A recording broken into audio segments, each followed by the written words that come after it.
Alain Juillet, donc on a traité à la fois, je ne sais pas si vous êtes informé de cette initiative du diplomate média, demandant à ce qu'il y ait un contrôle parlementaire sur la manière d'engager ou de changer la doctrine de dissuasion nucléaire, suite à la fois au discours d'Emmanuel Macron sur l'île Longue, la dissuasion avancée, les essais annoncés avec la Pologne, les manœuvres annoncées avec la Pologne, et puis aujourd'hui l'Allemagne.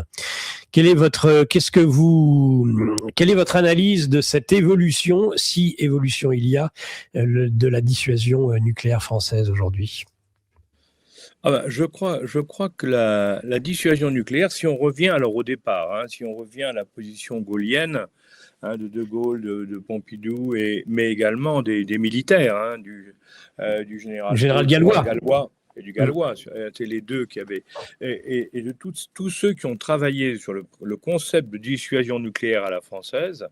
Il est évident que l'évolution qui a été proposée par le président de la République à l'île Longue et ensuite dans les contacts qu'il a pu avoir avec les uns avec les autres nous fait changer complètement notre position sur la dissuasion nucléaire. Ce n'est plus du tout la doctrine qui était la doctrine française du départ.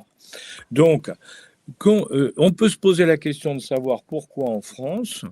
Alors certes, on sait que c'est parce que le domaine militaire est un domaine régalien, mais enfin quand même, le chef de l'État est le chef des armées, mais quand même, il est logique qu'il puisse y avoir au minimum un débat à l'Assemblée et au Sénat sur ce changement de stratégie militaire, parce que c'est un véritable changement. Parce qu'il faut être très clair, si vous voulez. Je m'excuse, parce que je vais simplifier un petit peu à outrance, mais c'est le fond du problème. Quand vous dites, après tout, pourquoi pas, vous dites, je vais défendre, si jamais les pays baltes sont attaqués, je m'engage à utiliser l'arme nucléaire pour les défendre. Alors, après tout, pourquoi pas ? Mais il faut que chacun ait conscience de la suite de l'histoire. C'est-à-dire qu'en face, on vous dit, vous êtes les Français, vous avez envoyé une bombe sur nous, par exemple en Russie, puisqu'actuellement l'ennemi c'est la Russie. Vous avez envoyé une bombe en Russie nucléaire pour défendre les Estoniens. Eh bien, pas de problème, j'en envoie une sur Paris, puisque c'est vous qui avez lancé la bombe. C'est simple. Donc, est-ce que la France est prête à mourir pour Danzig, comme on disait avant 1940 ? Est-ce qu'on est prêt pour le couloir de Kaliningrad ou autre Est-ce qu'on est prêt à mourir en France pour défendre les gens du Nord ? Et la réponse, elle est à l'évidence pour le moins mitigée. Si on en juge par tous les sondages qu'il y a pu avoir. C'est sûr. Donc, il est logique qu'il y ait une discussion. Alors, il y a un deuxième élément qui est très important aussi, qui n'est pas secondaire du tout. C'est qu'en fonction de la position sur la dissuasion française, qui est une dissuasion performante, tout le monde s'accorde à dire qu'on est parmi les meilleurs au monde, avec nos missiles à multiples têtes, multiples méthodes de rentrée, avec nos sous-marins nucléaires, avec nos avions. Tout le monde est d'accord pour dire qu'on est parmi les très très bons dans le monde, les 3 ou 4 meilleurs, il faut dire la vérité. Alors, qu'est-ce qui se passe ? Si nous changeons la dissuasion nucléaire, il faut aussi revoir complètement la loi de programmation militaire, parce que si le nucléaire est le cœur de notre défense, en tout cas sur l'Europe, puisque c'est la défense, est-ce que ça justifie que nous ayons ce que nous sommes en train de faire aujourd'hui ? Il faut le discuter. Par exemple, je vous donne un exemple. On vous dit, les Russes, je reprends les Russes, puisque tout le monde dit que c'est les Russes qui vont nous attaquer dans les 5 ans. Bon. Les Russes attaquent. Ils attaquent où ? Ils passent l'Ukraine, ils descendent sur la Pologne et sur l'Allemagne. D'accord ? Les pays du Nord, la Hongrie, la Roumanie et l'Allemagne. Bon. C'est ces gens-là qui vont se battre avec leurs chars, avec leurs troupes et autres contre les Russes. C'est pas nous. Non. Nous, on est en deuxième rideau derrière. Ouais. Et nous, qu'est-ce qui suffit pour nous défendre ? On n'a pas besoin des chars et autres. Nous, on dit aux Russes, c'est très clair, si vous approchez à moins de tant de kilomètres de la France, on envoie la bombe. Parce que c'est ça la dissuasion nucléaire. Absolument. C'est le sanctuaire national, la sanctuarisation. Exactement, c'est la sanctuarisation on reprend la doctrine traditionnelle, hein. C'est Bon, ça. à ce moment-là, on n'a plus besoin d'avoir une armée capable de tenir face aux Russes, puisqu'on a la dissuasion nucléaire. Et le problème se pose de savoir si notre armée, en définitive, elle ne doit pas être une force de projection pour défendre un point essentiel au point de vue français en stratégie, qui est la puissance maritime. Nous sommes la deuxième puissance maritime du monde après les États-Unis, du fait de notre couverture avec nos territoires d'outre-mer. Ça veut dire qu'il faut qu'on défende ces territoires d'outre-mer qui sont notre richesse, pas seulement parce qu'ils représentent, mais parce qu'il y a tout autour, hein, des zones avec les nodules métalliques, avec la pêche, avec beaucoup de choses. Hein. Donc, si nous voulons défendre nos territoires d'outre-mer de manière importante, il faut concevoir notre outil militaire pour pouvoir faire ça. Hein. Donc, il nous faut des bateaux, il nous faut des sous-marins d'attaque, hein, pour pouvoir faire peur à tout le monde. Il nous faut des bateaux, il nous faut des capacités de projection de nos troupes dans les différentes zones avec des avions porteurs. Enfin bref, il est évident qu'à ce moment-là, c'est un format d'armée qui est différent de ce mélange hybride que nous avons aujourd'hui, où on vous dit on va se défendre au nord, mais en oubliant complètement que nous, avec nos capacités nucléaires, on n'a pas besoin de le faire. Hein. On peut faire des petits, comme on a fait d'ailleurs dans le nord, on peut envoyer quelques avions et autres, mais n'exagérons pas, on ne va pas envoyer nos troupes à pied, hein, on ne va pas envoyer notre armée de terre. Hein. Et par contre, si on fait l'extérieur, il faut avoir des forces de projection. Donc, vous voyez, donc, il faut tout repenser. Alors, donc, refaire une nouvelle programmation. Alors, en fonction du choix stratégique nucléaire de notre président et en fonction du fait qu'il soit accepté ou pas, eh bien, il faut tout repenser derrière notre outil militaire. Donc, la loi de programmation militaire. Donc, oui, pour répondre à votre question, j'étais un peu long, mais je voulais en expliquer Non, c'est très clair. aboutissants. Hein. Et oui, à l'évidence, il est logique que le Parlement et le Sénat aient à débattre du problème de la vision militaire de la France pour les prochaines années. Ça me paraît essentiel. On ne peut pas laisser ça entre les mains uniquement du président de la République et de son ministre de la Défense. Il faut être sérieux. Le peuple français, qui dans le cadre d'une guerre sera impliqué, puisque c'est lui qui ira se faire tuer, hein, c'est pas nos chefs d'État qui vont se faire tuer, hein, c'est le peuple. Hein. Eh ben, le peuple a le droit de s'exprimer par ses élus, hein, sur cette nouvelle vision. Alors, moi je dis pas qu'elle est bonne ou mauvaise. Vous voyez, moi je dis, il faut qu'on en discute. Personnellement, j'ai mes idées, mais je comprends très bien que le choix final soit celui qui paraît le meilleur au plus grand nombre. Donc vous êtes favorable en effet au fait qu'il faille en discuter et entre autres en discuter dans un débat national. On ne peut pas. C'est même inconcevable, d'ailleurs, qu'on puisse avoir lancé tout ce qui est en train de se négocier au niveau européen sur les appuis des différents pays sans qu'il y ait eu un vote. Vous vous rendez compte qu'on a décidé d'appuyer, on a signé des accords nucléaire d'assistance avec certains pays européens sans demander l'avis du Parlement. Et c'est invraisemblable. Aux États-Unis, il faut le vote du Congrès, de la Chambre des représentants. En Angleterre, c'est pas. Dans pratiquement tous les pays du monde, on va d'abord demander quand même si les gens sont d'accord, parce que c'est un engagement terrible. C'est un engagement de guerre et de mort. Hein. Et il faut y penser quand même. Oui, absolument. On n'est pas dans un jeu. Hein. On n'est pas au théâtre, on n'est pas dans un jeu. Hein. Est-ce que cette menace européenne, la coalition des volontaires qu'on a vu défiler le 14 juillet à Paris sur les Champs-Élysées, est-ce que pour vous c'est quelque chose qui a une certaine forme de crédibilité, ou bien tout ça c'est un vaste bluff alors qu'on n'a pas les moyens en fait d'attaquer la Russie? Je crois l'idée au départ de vouloir montrer que les Européens, sur un problème donné, en l'occurrence celui de l'Ukraine, sont plus uniques, ne veulent le croire et le laisser faire les Américains, c'est indiscutable. C'est pas une mauvaise idée, hein. Bon, mais d'un autre côté, après, est-ce que c'est un bluff? La réponse, pour moi, elle est oui. Elle est malheureusement, pour la bonne raison que aucune de nos armées en Europe aujourd'hui, aucune armée européenne aujourd'hui n'a la capacité de se battre sérieusement ou d'assurer une défense sérieuse contre les Russes, ou d'ailleurs, ça serait contre les Ukrainiens aussi, parce que les Russes et les Ukrainiens ont développé des techniques de combat et ont des armées qui n'ont rien à voir avec les nôtres. En volume, en investissement, en matériel, en technique, en expertise aussi, parce qu'ils viennent d'apprendre pendant plus de 4 ans, ils ont fait la guerre, et ça en a fait des troupes extrêmement performantes des deux côtés, il faut bien le dire. Donc du ce fait-là, la coalition des volontaires, quand vous faites le total du budget de la coalition des volontaires, des budgets militaires, on dit c'est pas mal, mais c'est totalement fragmenté. Donc, c'est pas sérieux. Et Trump s'y est pas trompé. Quand Trump il a dit il faut monter à 5%, c'est parce qu'il disait pour que l'OTAN européen, sans nous, sans les Américains, soit capable de tenir face aux Russes, il faut que l'ensemble des Européens investissent 5%.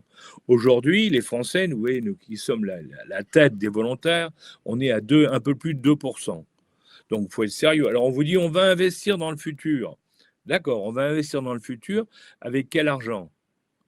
Puisqu'on a des dettes impressionnantes et tout le monde, à commencer par Madame Lagarde, dit qu'il faut qu'on arrête d'augmenter nos pertes, notre dette.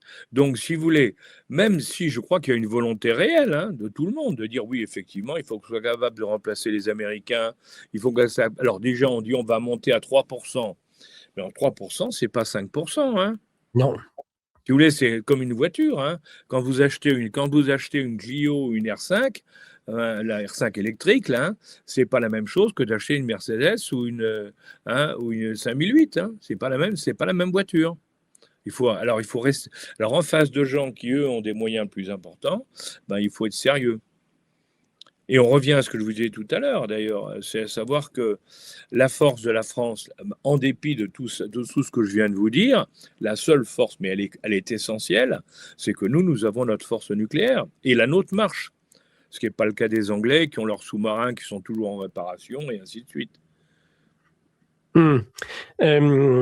Pour arriver sur le théâtre de la guerre en Ukraine, comment évaluez-vous ce qui ressemble à des formes de provocation, des frappes dans la profondeur avec des drones en Russie? Est-ce que c'est un risque pour la paix? Qui est derrière réellement ces frappes? Est-ce seulement des Ukrainiens? Sont-ils réellement en mesure de fabriquer ces drones et ensuite de les diriger et de cibler telle et telle zone sensible russe?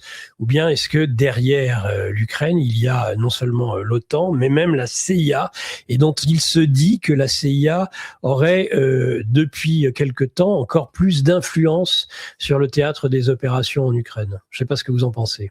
Et les éléments qui sont les vôtres d'information sur ce point. Alors, d'abord, il y a une chose qu'il faut bien voir, c'est que dans un premier temps, la guerre s'est passée sur l'Ukraine. C'est passé en Ukraine. Les Russes ont attaqué en Ukraine et les Ukrainiens sont défendus en Ukraine. Donc, c'était sur le territoire national. On pouvait effectivement se poser la question depuis le début de se dire, puisque les Russes sont attaqués, pourquoi les Ukrainiens ne vont pas de l'autre côté? Mais, alors la réponse, c'est que pour pouvoir aller de l'autre côté, il faut avoir les informations, il faut avoir les renseignements. Par exemple, il faut avoir les photos.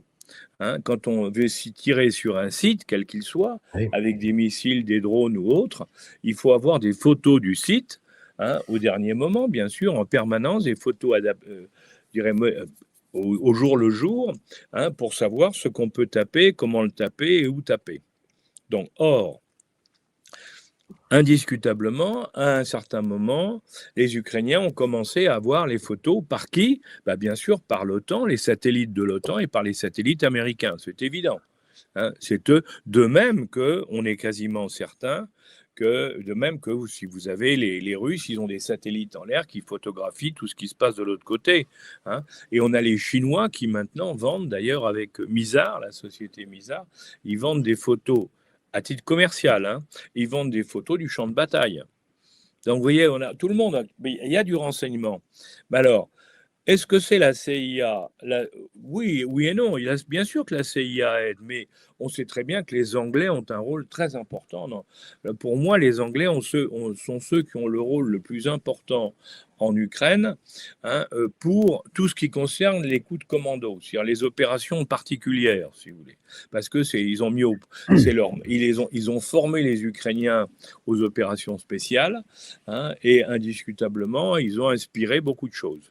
Mais que la CIA, qui avait, d'après ce qui se dit, hein, mais il faut être prudent, hein, mais d'après ce qui se dit, ouais, au début de la guerre, la CIA avait le long de la frontière russe une douzaine de stations. Alors, ils ont dû en enlever un certain nombre dans le Donbass, puis ils doivent en rester quand même.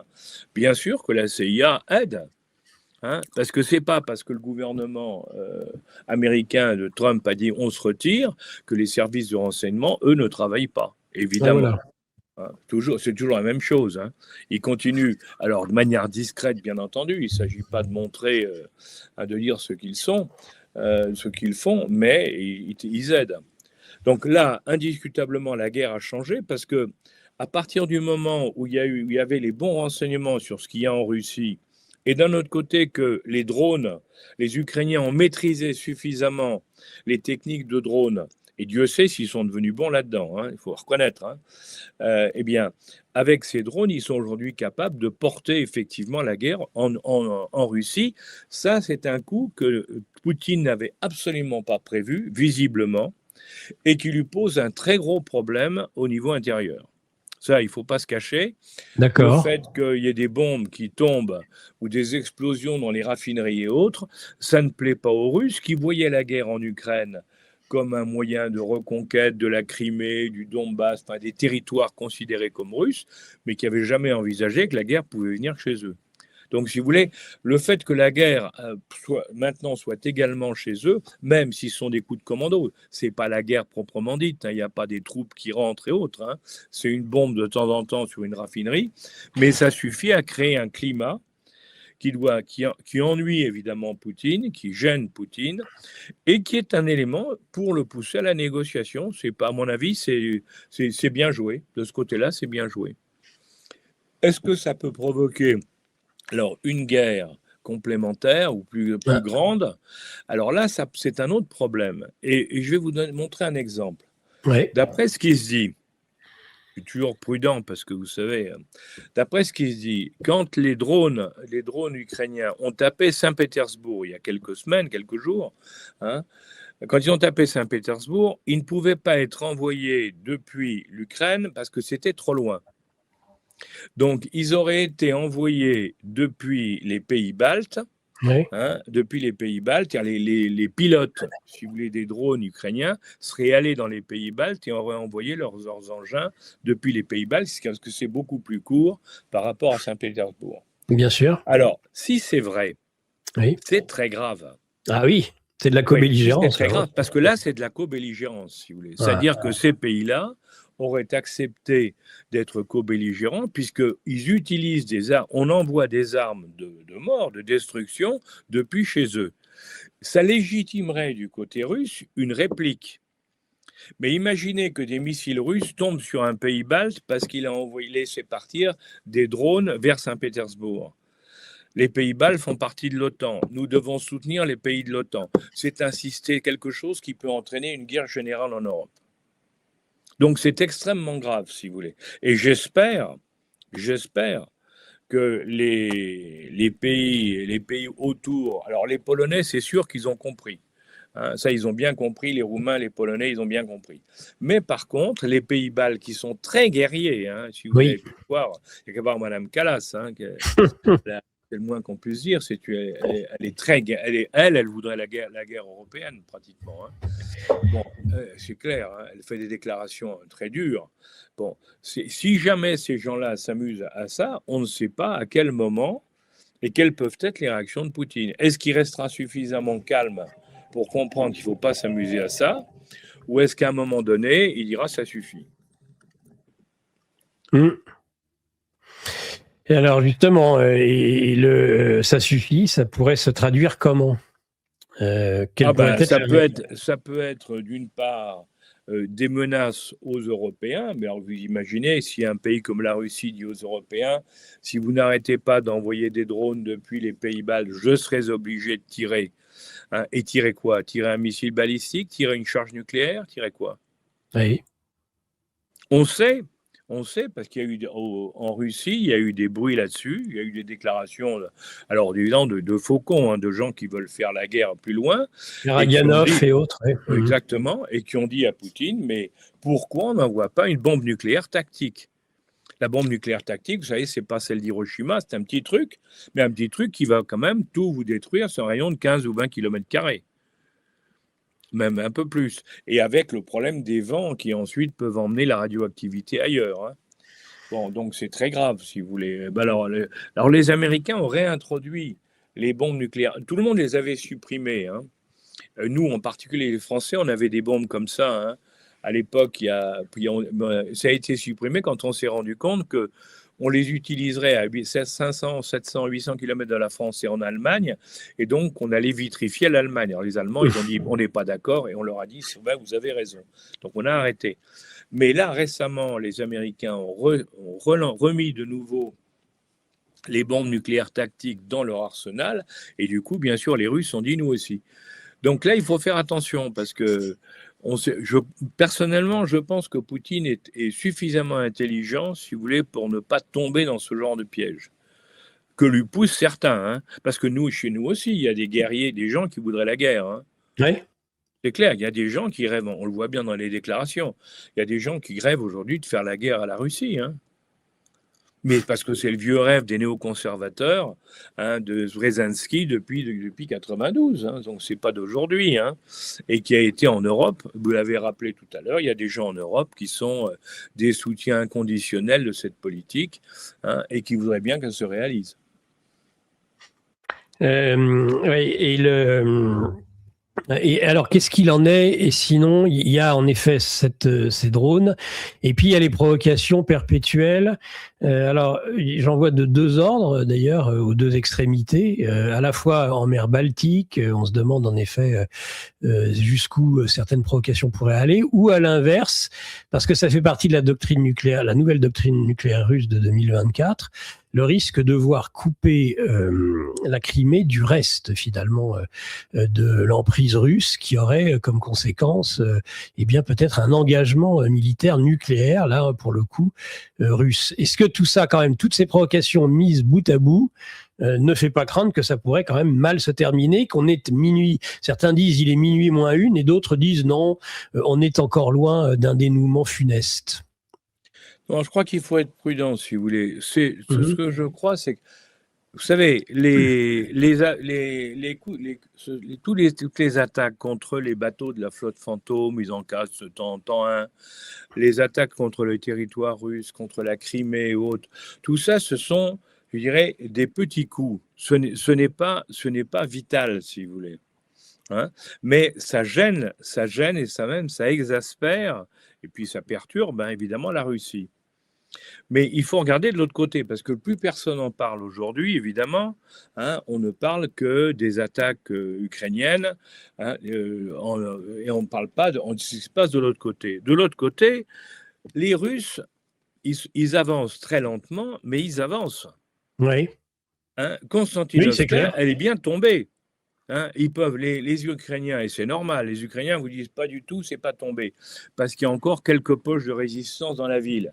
Mais ce sont des gens qui sont cernés, et donc, si vous voulez, qui n'ont pas moyen de se ravitailler, donc ça veut dire qu'ils vont tomber, mais c'est une question de temps, hein, ne serait-ce que par la faim et la soif. Hein. Bon, donc, et Konstantinovka est tombé. On aperçoit aussi, quand vous regardez la carte des opérations militaires, c'est que malgré tout ce qui se passe aujourd'hui, eh bien, les Russes progressent en direction de Liman, hein, Liman qui est au nord, hein, de Lupyansk. Hein. Et or là, c'est un verrou très important. Si Liman tombe, Lupyansk tombera plus tard, parce que Lupyansk sera cerné, si vous voulez, encagé, encerclé. Hein. Donc et à ce moment-là, il n'y a plus qu'une seule ville du Donbass qui tient encore entre les mains des Ukrainiens, c'est Kramatorsk. Donc, si vous voulez, en réalité, Pendant que d'un côté, ils donnent des coups d'épingle pour pousser les Russes à la négociation, de l'autre côté, les Russes continuent à avancer, tout lentement certes, parce que la guerre moderne avec les drones a changé complètement les règles de la guerre, il faut bien le dire. On ne peut plus, comme avant, envoyer 50 chars, 30 véhicules blindés pour attaquer quelque chose. C'est fini maintenant. Maintenant, c'est un par un et c'est à toute vitesse parce qu'il y a les drones qui vous attaquent. Donc, c'est complètement différent. On ne peut plus faire de grosses opérations parce que tout le monde est au courant immédiatement. Donc, c'est une autre forme de guerre, plus tordue, en définitive, plus difficile. Mais mine de rien, ben, les autres, ils avancent peu à peu. Donc, je crois qu'il va arriver un moment, alors à quel moment, on n'en sait rien, où effectivement, des deux côtés, ils vont dire, bon, on vous a beaucoup gêné, hein, et d'autres vont dire, oui, on est gêné, donc il faut qu'on trouve une solution. Et les autres vont vous dire, oui, mais moi, j'avance aussi. Donc là, maintenant, regardez ce que je domine comme territoire. Alors, à partir de là, comment on fait? Donc, je pense qu'on est... Moi, je continue... Alors, paradoxalement, si vous voulez, je pense qu'on est dans deux solutions. Ou on va vers la paix, ou alors, effectivement, quelqu'un perd ses nerfs, et à ce moment-là, c'est dramatique, parce que c'est l'Europe. Et alors, quand on vous dit, quand je vois, on dit il faut se réarmer, parce qu'on a 5 ans pour se réarmer, attention, parce que à jouer comme on fait, on fait les pays baltes, ça pourrait aller beaucoup plus vite, hein. Parce que je vous rappelle quand même que notre armée française, c'est pas moi qui le dis, hein, c'est le Sénat qui l'a dit il y a 2 ans, qui a fait une étude sur les capacités de l'armée française sur le front ukrainien, et c'était dramatique, puisqu'on dit on tenait 6 jours, en gros, hein, on tenait 6 jours avant d'être anéanti. Et on tenait un front de 80 km, C'est ça. ou 100 km. Donc, si vous voulez, il faut être sérieux. Donc, si jamais on basculait dans une guerre, à moins de rentrer dans la guerre nucléaire, et alors là, vous voyez un peu les conséquences, on ne peut pas le souhaiter. Donc oui, normalement, il faut que tout le monde aille à la négociation. Et je note d'ailleurs que les Allemands, parce que nous, on est les va-t-en-guerre, hein, dans l'histoire, hein. On est les patrons du groupe qui veulent se battre, qui sont bons, qui veulent protéger tout. Bon, on est les grands copains de Zelensky, d'accord. Mais les Allemands, si vous regardez bien, et même Bruxelles a dit, il faut qu'on désigne un négociateur pour aller voir les Russes. C'est bel et bien les Européens, à part nous, on est les va-t-en-guerre, hein, mais en dehors de quelques pays comme nous et des pays du Nord, la plupart disent il faut peut-être tendre le risque est évidemment important pour que maintenant on commence à discuter. Et effectivement, Poutine étant affaibli par les attaques des drones ukrainiens, il y a peut-être une opportunité qui est en train de s'ouvrir.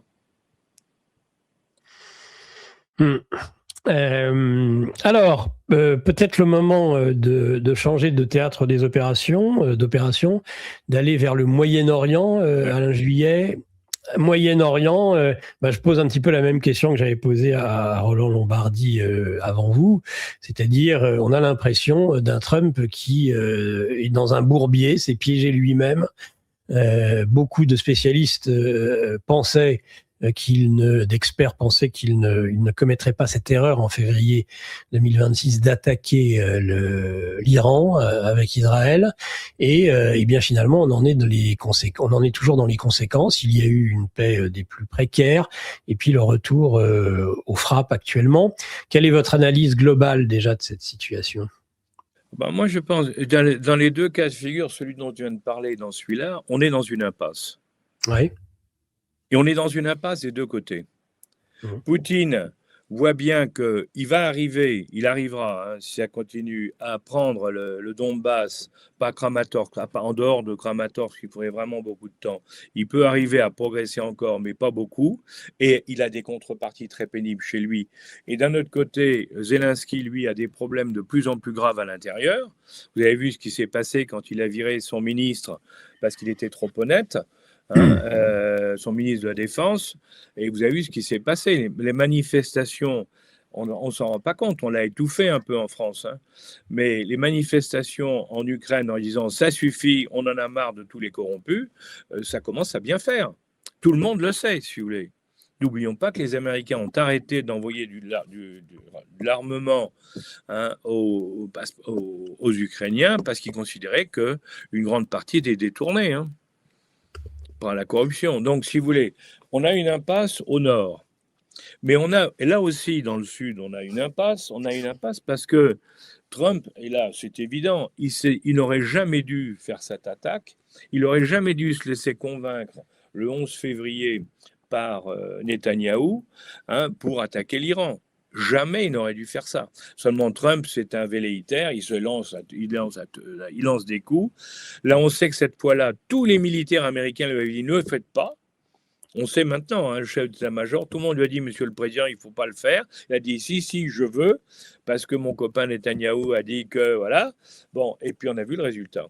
Maintenant, il est dans une impasse, parce qu'il est devant un régime qui est, alors paradoxalement, parce que c'est quand même effrayant, c'est un échec total leur attaque, hein, parce qu'ils n'ont pas réussi à mettre la main ou à détruire le stock nucléaire de matière nucléaire à 60%. Ils n'ont pas réussi à le récupérer. Bon, les centrales, on ne sait pas. Alors récemment, hier ou avant-hier, Trump a dit qu'il y avait un site nucléaire secret que personne ne connaissait, qu'ils allaient bombarder. Ah, ça veut dire quoi? Ça veut dire que donc il y en a qui ont été cachés à tout le monde et qui continuent à fonctionner. Attention, hein. Vous avez bon, donc Trump, il est dans une impasse totale parce qu'il a tué tous les Libyens, ils ont tué, tout moins lui et enfin les Américains et les Israéliens ont tué tous les chefs iraniens qui étaient plutôt gentils, je dirais, en commençant par Larijani, hein. Ils ont tué tout cela. Résultat, ils se trouvent en face des plus méchants et des plus durs. Actuellement, l'Iran est dirigé par les Pasdaran, hein, le Mollah Khamenei, le fils. Mortara, il est très grièvement blessé, donc il peut pas vraiment gérer le pays. Il reste comme la tête emblématique, mais en réalité c'est pas lui. Ce sont les Pasdaran les plus durs qui dirigent le pays, c'est très clair, hein, et eux ne cèdent rien. Parce qu'ils partent du principe. Si vous voulez, la grande différence avec nous, il ne faut pas l'oublier, c'est quand vous êtes tué en défendant votre pays là-bas, hein, vous êtes un martyr. Et vous allez au paradis. Pour les chiites, vous allez au paradis. Donc la mort ne leur fait pas peur, c'est un problème, hein. Et la mort ne leur fait pas peur. Et là, c'est difficile de bloquer des gens comme ça, hein. Et ils ont découvert qu'ils avaient une arme extraordinaire auquel on n'avait pas pensé, c'est le détroit d'Ormuz, hein. Alors, et là, donc Trump, il est dans une impasse parce que lui, il veut tout et il ne peut pas l'avoir. Ils avaient fait une négociation qui n'était pas si mal que ça. Malheureusement, quand je dis pas si mal que ça, compte tenu de la situation, hein, c'était pas une réussite, mais quand on est dans une impasse, il faut trouver des solutions. Donc, ils avaient trouvé des solutions entre négociateurs américains et iraniens. Et puis, qu'est-ce qui s'est passé? Eh bien, les Iraniens ont dit, vous nous devez de l'argent parce que dans les lois internationales, l'attaquant, l'agresseur, doit payer les réparations de la guerre qu'il a faite. Les Américains ont dit jamais. Alors, les Iraniens ont dit, en ces conditions, pour avoir l'argent, on va mettre une taxe au passage du détroit d'Ormuz. C'est ça l'histoire. Trump, au départ, il a dit, mais c'est pas idiot. D'ailleurs, il avait même dit dans une déclaration qu'il a retirée, d'ailleurs ensuite, il a dit, mais moi, je pourrais bien prendre 10% de commission là-dessus. C'est vous dire. Hein, donc, c'était une opération qui servait en réalité à reconstruire l'Iran. Et dans l'esprit des Iraniens, c'est toujours ça. C'est-à-dire, je bloque le détroit d'Ormuz parce qu'avec l'argent que je vais toucher, 2 millions par bateau, ça me permet, 2 millions de dollars par bateau, ça me permet de financer la reconstruction de mon pays qui a été détruit en grande partie par les bombardements israélo-américains. Bon, très bien. Les Américains, eux, poussés évidemment par les autres, disent il n'en est pas question, nous, il nous faut la liberté des détroits d'Ormuz.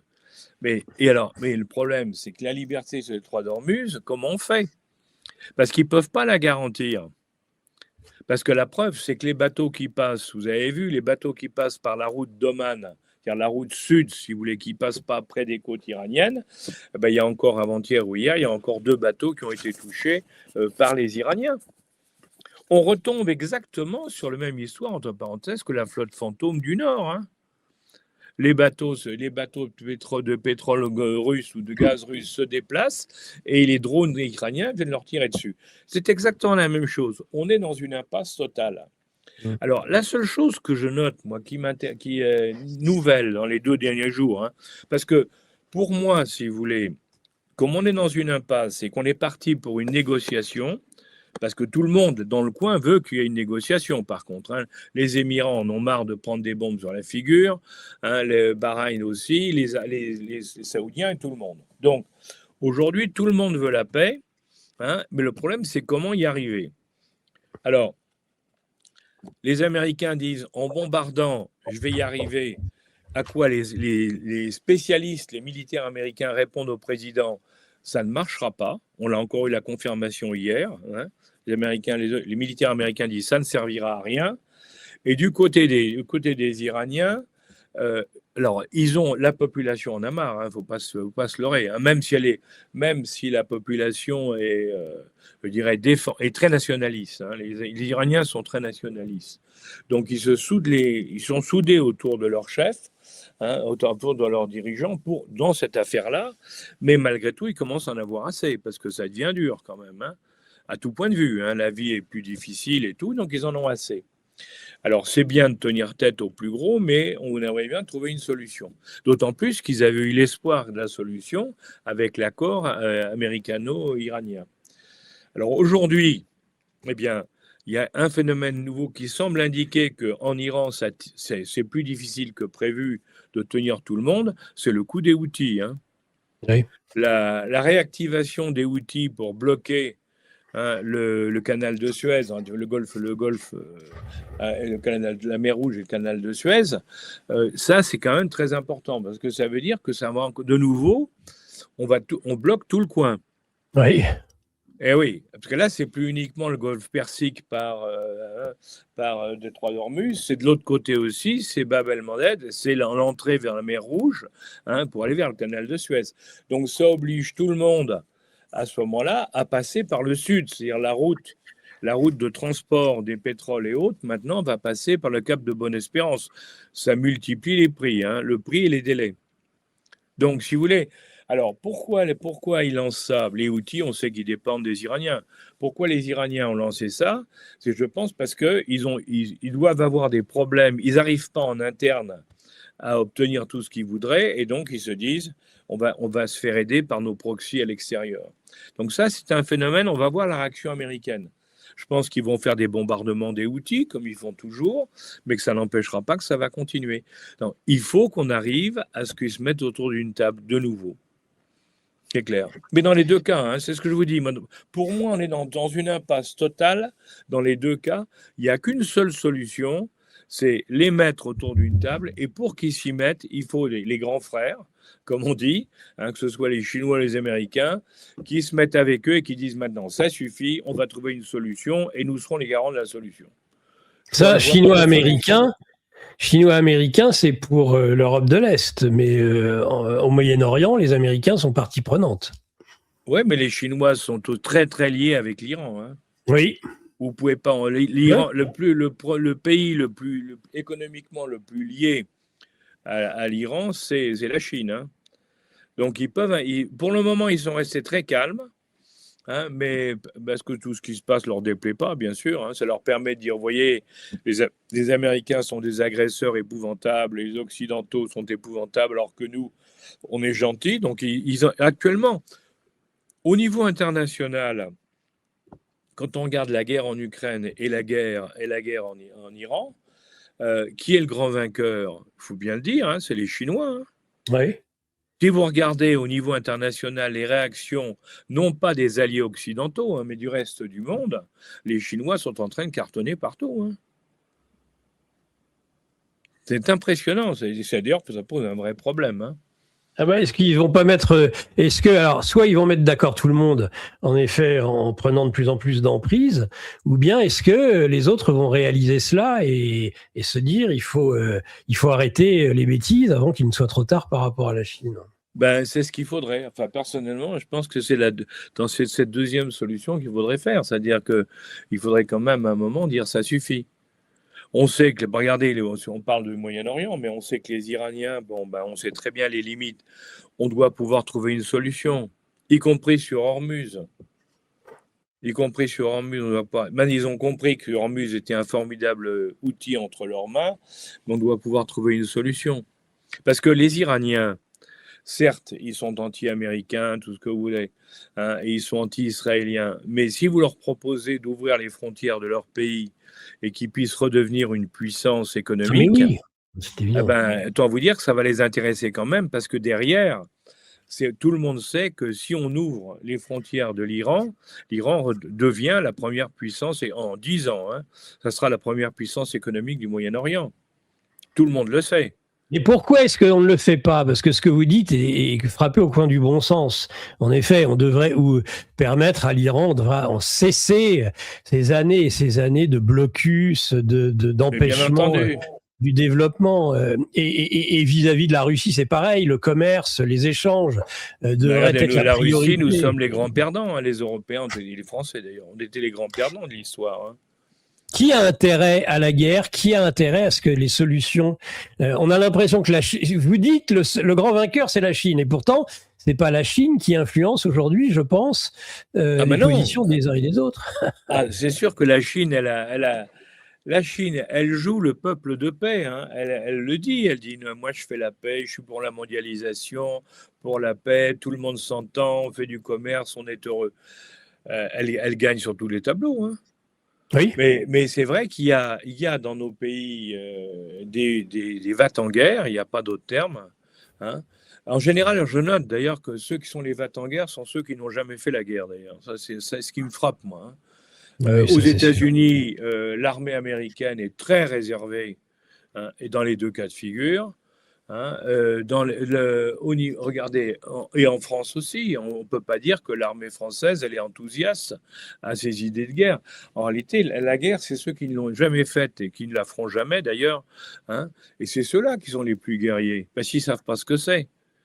Ils ne se rendent pas compte des conséquences que ça peut représenter pour les pays et pour les populations. Vous ne pouvez pas souhaiter la guerre quand vous aimez un peuple. Votre peuple. Mais peut-être qu'il y a ce problème aujourd'hui de dirigeants qui sont oui, parce que les gens ne la dirigeants. connaissent pas. On sort d'une époque, si vous voulez, à l'époque de comment il s'appelle, à l'époque après la guerre, si vous voulez, jusque dans les années, jusqu'au président Sarkozy, hein, regardez le président Chirac, hein, ils avaient tous fait la guerre. La Deuxième Guerre mondiale, les guerres coloniales, ils avaient tous fait la guerre. Donc ils savaient ce que c'était que la guerre, ils avaient vu la guerre. Et ils ne la souhaitaient pas. Hein, souvenez-vous de Chirac pour l'Irak, hein, faisant en tête au monde entier en disant on ne la fera pas, c'est idiot. Bon. Mais depuis, on a des chefs d'État qui n'ont jamais fait la guerre. Et à partir de ce moment-là, ils ne comprennent pas ce que c'est. Pour eux, c'est un jeu, si vous voulez. Mais seulement, ce n'est pas un jeu vidéo, la guerre, c'est une horreur.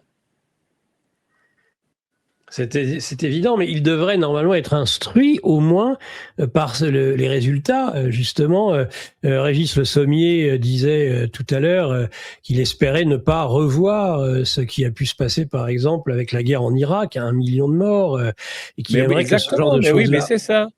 Mais si vous voulez, parce que le problème de la guerre chez les Occidentaux, c'est qu'en plus, on ne parle pas des morts. Regardez, on a eu, d'après ce que je dis, hein, il y a eu entre 25 et 30 000 cibles touchées en Iran, hein, par les bombardements américains et israéliens. Bon.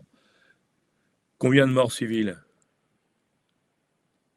Regardez, tout le monde a parlé évidemment d'une école. Ils s'étaient trompés dans la cible. Ils ont tapé une école avec une centaine d'enfants, d'élèves et autres. Mais 180, celle-là, on en a parlé. 80, on en a parlé. Mais tous les autres. Vous croyez qu'il n'y a pas eu de mort quand les cibles, la précision chirurgicale, c'est vrai, c'est formidable dans les films, c'est magnifique, Ouais, mais il bien y a sûr. toujours des effets collatéraux.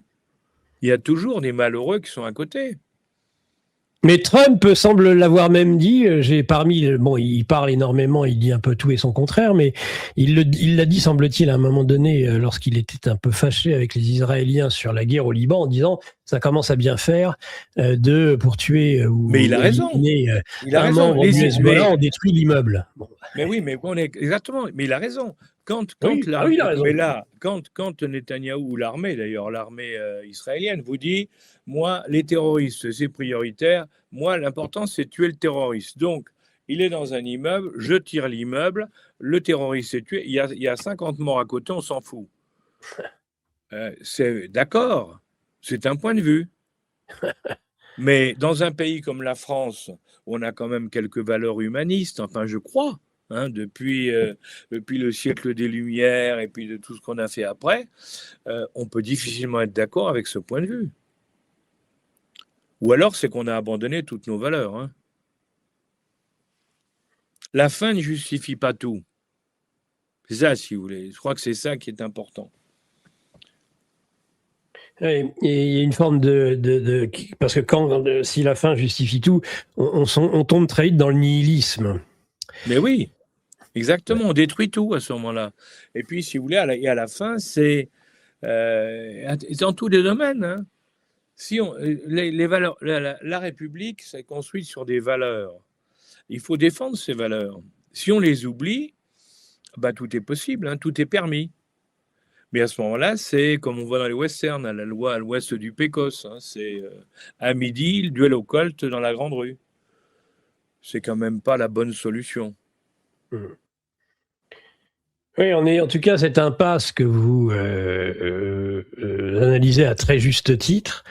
Et la conséquence aussi de ce que moi j'hésite même pas à appeler des pulsions mortifères, dont on voit qu'elles aboutissent à une impasse complète. Soit on détruit toujours plus, jusqu'à l'autodestruction, parce que la destruction de l'autre finit par la destruction de soi-même, soit enfin on Absolument. s'entend.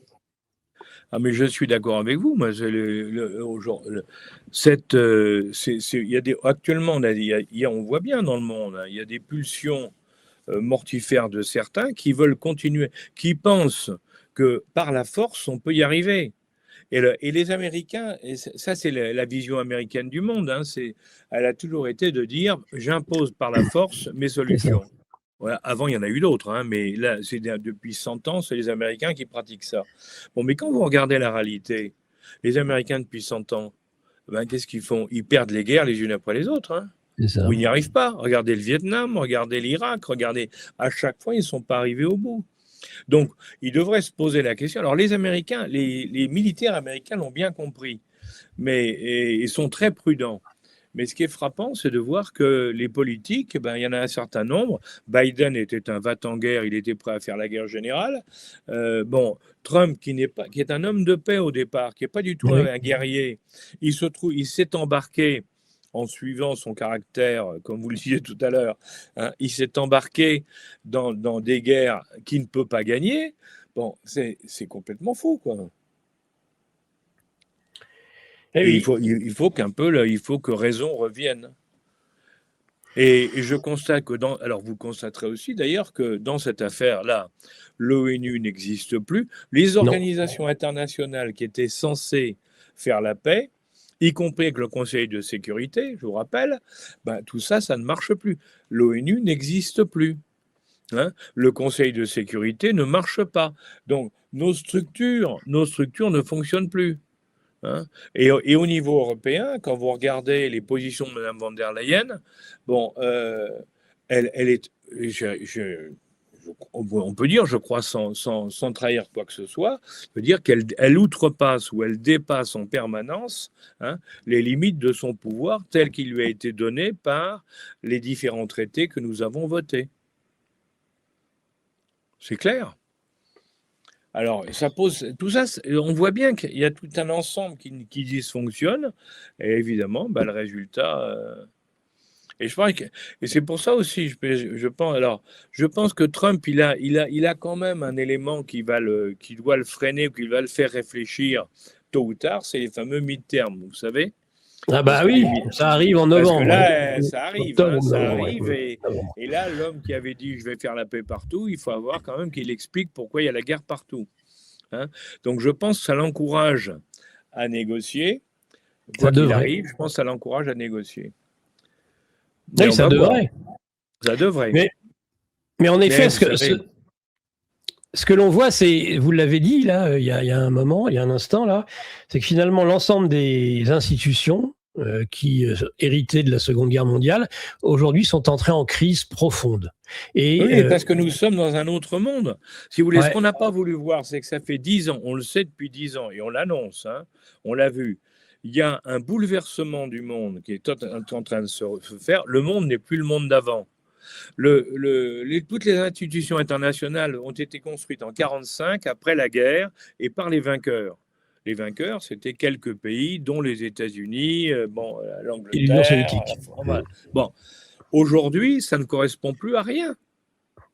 Le Conseil de sécurité ne correspond plus à rien. D'ailleurs, il est inexistant, il ne peut pas prendre de décision, il y a toujours un veto qui le bloque. Vous regardez, l'ONU ne fonctionne pas, mais les autres non plus. L'OMC, l'Organisation mondiale du commerce, ne fonctionne plus. Enfin, il n'y a plus rien qui fonctionne. Nous sommes en train de rentrer dans un nouveau monde et il faut qu'on trouve un équilibre. Oui. Alors, c'est intéressant parce que les Chinois vous disent, mais il faut garder l'ONU, mais il faut changer les règles. Ce qui est déjà quelque chose. Les Américains, ils disent, il faut virer l'ONU parce qu'il n'est pas pour nous. Bah, évidemment, mais ça ne peut pas marcher, ça. Hein, oui, alors Trump a lancé sa propre initiative, mais on n'en parle même plus. On n'en parle même plus. Il a lancé un truc en disant on va faire un autre ONU, un ONU prix de bis, mais totalement dirigé par nous. Mais ça ne peut pas marcher. Parce que le monde, en gros, il y a 200 pays dans le monde. Bon, les Occidentaux, on représente une trentaine de pays avec les amis. C'est pas nous qui allons changer le monde. Hein. C'est fini. En plus, le G7, il ne faut jamais l'oublier, le G7, qui s'est réuni encore récemment, maintenant, c'est quoi? C'est plus petit que les BRICS, plus petit que les pays en développement, au point de vue au point de vue produit intérieur brut. Donc c'est fini, on n'est plus les leaders du monde. Mais il va falloir qu'un jour on l'accepte. Alors, pour les États-Unis, ils sont encore très gros, alors ça bouge beaucoup. Au niveau de l'Europe, on est beaucoup plus petit, on est en grave difficulté parce qu'on est très fragmenté. Ben là, c'est sûr que ça va mal. Voilà, donc une gestion d'un monde multipolaire Absolument. où l'intérêt des nations et l'intérêt collectif régional et mondial doit trouver un point d'équilibre dans quelque chose qui soit ni totalement holistique, ni totalement nationaliste. Il faut trouver cet équilibre entre les deux. Exactement. Mais vous savez, je crois il faut regarder ce qui se passe. Regardez les BRICS. On les critique en disant c'est pas une union. Hein. Mais en réalité, regardez les BRICS. Les BRICS, ce sont des pays à la fois très différents, mais tous avec des caractéristiques bien connues, de développement en particulier. Les BRICS sont en train de s'organiser progressivement. Et ils ont des choses qu'ils mettent ensemble, mais pas tout. Ils ont chacun leur politique, ils ont chacun leur vision, mais il y a plein d'accords. Il y a des accords douaniers, il y a des accords politiques, il y a des accords militaires, il y a plein de choses. Je crois que c'est ça. Ils sont en train de montrer le chemin de ce que sera le monde de demain. Et dans lequel il y aura deux empires, les États-Unis et la Chine, bien entendu. Hein. Et puis, il y aura tous ces pays en développement, en très gros développement, qui deviennent très puissants. Et puis, nous, il va falloir qu'on trouve notre place là-dedans. Alors moi, la question que je me pose par rapport aux BRICS, parce qu'il y a des oppositions au sein des BRICS, mais qui sont dépassables. C'est est-ce que les BRICS peuvent se généraliser, ou bien est-ce que les BRICS, quelque part, dans une vision toujours très schmittienne de Carl Schmitt, a besoin de l'ennemi occidental? Est-ce que les BRICS est un nouveau conflit nord-sud qui ne dit pas son nom, ou bien est-ce qu'on peut espérer ce monde multipolaire qui se généraliserait, où, eh bien, en effet, les pays européens, les États-Unis auraient à trouver leur place dans cet ensemble multipolaire? Moi, je pense que c'est ça. Je crois qu'on est en train de rentrer dans un monde multipolaire dans lequel chacun doit trouver sa place et, et dans lequel l'Europe en particulier, puisque vous l'évoquez, l'Europe doit trouver sa place. La question, c'est est-ce que l'Europe, telle qu'elle est conçue aujourd'hui, ou qu'elle va être avec l'arrivée prochaine encore de 4 ou 5 autres pays, est-ce que l'Europe, cette fédération, parce qu'on ne peut pas appeler une Union européenne, hein, est-ce que cette fédération européenne, elle peut s'en sortir en tant que telle? Personnellement, j'y crois pas. Moi, je pense que l'Europe est partie pour être en plusieurs morceaux, avec une Europe du Nord qui considère que sa priorité absolue, c'est la défense face aux dangers russes. Il faut dire qu'ils ont connu les soviétiques, hein, ils ont été 40 ans sous la domination communiste. Alors eux, ils ont besoin des États-Unis, ils ont aussi besoin de la Chine, de tout ce qui peut éviter que les Russes viennent chez eux. Par contre, la partie sud de l'Europe, nous, à l'évidence, on va très mal dans le cadre européen. Regardez notre situation. Hein, et on n'est pas du tout sur la même ligne. Et probablement, nous, il faudrait relancer au sud l'Union de la Méditerranée, c'est-à-dire de retravailler sur une possibilité de collaboration plus étroite entre les pays du nord et du sud de la Méditerranée. Comme ça se passe avec le Maroc, comme ça se passe pour l'Italie avec la Tunisie. Voilà, et on pourrait le faire avec d'autres. Hein. Je pense qu'effectivement, il faut qu'on trouve notre place, mais que notre place n'est pas dans le schéma actuel, puisque le schéma actuel est déjà dépassé. Et voilà. Alors, c'était finalement c'est un héritage des suites directes de la Seconde Guerre mondiale. Donc, ça fait partie de ces institutions en crise, comme toutes les autres. Et en cela, d'ailleurs, les Russes ont du temps d'avance vis-à-vis de nous, parce que eux, je dirais que avec l'effondrement de l'Union soviétique dans les années 90, ils ont déjà fait cette révolution que nous n'avons pas fait. Oui, je crois, parce que quand on vous dit les Russes veulent envahir l'Europe, moi j'y crois pas du tout, hein, parce que c'est pas stratégique du tout pour eux. Il n'y a qu'à voir l'effort actuel des Russes, ils le font vers les pays d'Asie centrale. Hein, c'est là où ils essaient. Or, l'Asie centrale, c'est l'organisation de Shanghai, vous savez aussi. Ouais, complètement. De Shanghai à tout. Donc, on voit que, en définitive, il y a toute une zone du monde, l'Asie centrale avec la Russie, la Chine, une partie de l'Asie du Sud-Est, tout ça, c'est en train de s'organiser, de se restructurer. Le Moyen-Orient, avec les bouleversements actuels dans le cadre du Moyen-Orient. Mais ça Shanghai, ça a 25-30 ans. Hein. C'est à la fin des années 90. Ils ont tiré les conséquences de l'écroulement de l'URSS. Exactement. Et je crois et nous, on est encore sur un schéma, je crois, un schéma du passé. Ouais.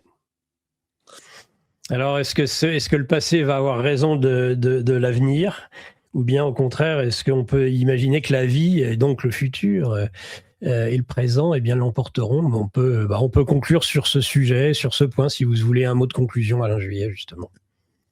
Je pense que d'abord le passé ne peut pas être l'avenir, hein, puisqu'il est le passé. Donc, de toute manière, un passé, il évolue. Hein, il passe par le temps présent, puis ensuite, il se projette dans l'avenir avec des variations. Bon, là, indiscutablement, nous vivons sur un passé qui date de la Deuxième Guerre mondiale, hein, avec une évolution progressive qui s'est faite. Bon, hein, mais les rapports de force ont changé, les rapports économiques ont changé, la puissance des uns et des autres a changé. Et je pense qu'il faut effectivement, il est temps de réviser on a eu 2 étapes. On a eu la reconstruction après la guerre, si vous voulez. La France était très mal. Hein. Puis en 58, il y a eu De Gaulle qui est revenu au pouvoir et qui a lancé une France nouvelle, hein, avec des idées nouvelles, avec plein d'objectifs, hein, dans tous les domaines. Hein. On avait des objectifs. Regardez, le nucléaire, le spatial, les trains, l'aviation, il y avait tout. Hein. On a tout relancé. On a aussi changé notre modèle militaire à l'époque.